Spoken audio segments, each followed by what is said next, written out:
তো বন্ধুরা দেখো, আজ রাত্রিরে হচ্ছে আলুর পরোটার আয়োজন। তাই এখানে আমি আদা কুচি, পেঁয়াজ কুচি, লঙ্কা কুচি, রসুন কুচি, এই আলুটা ভালো করে সেদ্ধ করে ম্যাশ করে নিয়েছি। আমার লাগবে একটু ধনেপাতা লাস্টে নামানোর আগে, আর লাগবে এই দেখো চাট মশলা। আমি একটু চাট মশলা দিই যাতে খেতে একটু ইয়ে হয়। আর এখানে দেখো আটা আর ময়দা মেখে নিয়েছি। তো বন্ধুরা দেখতে থাকো, আস্তে আস্তে আমি করি, কেমন করে করি অবশ্যই দেখতে থাকো বন্ধুরা। তোমার তেলটা গরম হয়ে গেছে, এবার আমি দিয়ে দেবো পেঁয়াজগুলো, আগে দিয়ে দেবো।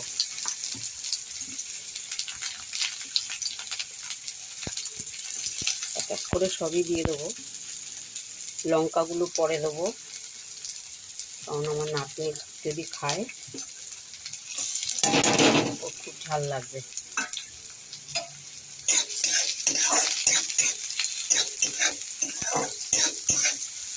ভিডিওটা হয়তো কালকে তোমরা পাবে, আজকে আমি আর দেবো না।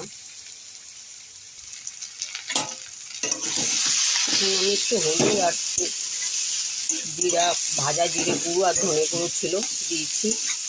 তো ভালো করে মাখিয়ে নিই বন্ধুরা।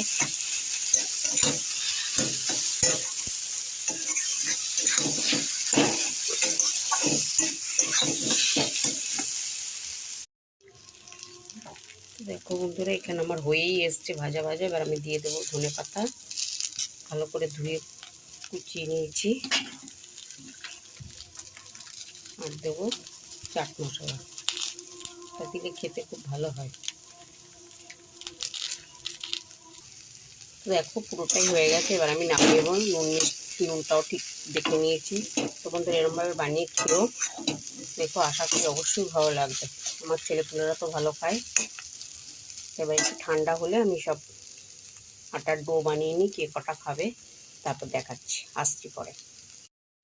তো বন্ধুরা দেখো, সব ডো বানিয়ে নিয়েছি। এটা ঝাল, হ্যাঁ হ্যাঁ হ্যাঁ হ্যাঁ, এটা ঝাল ছাড়া কটা করেছি। আর এটার মধ্যে লঙ্কা আছে, কেউ ঝাল খায় কেউ ঝাল খাবে না। তো এখন বানিয়ে রাখলাম, পরে আবার ভাজবো পরে।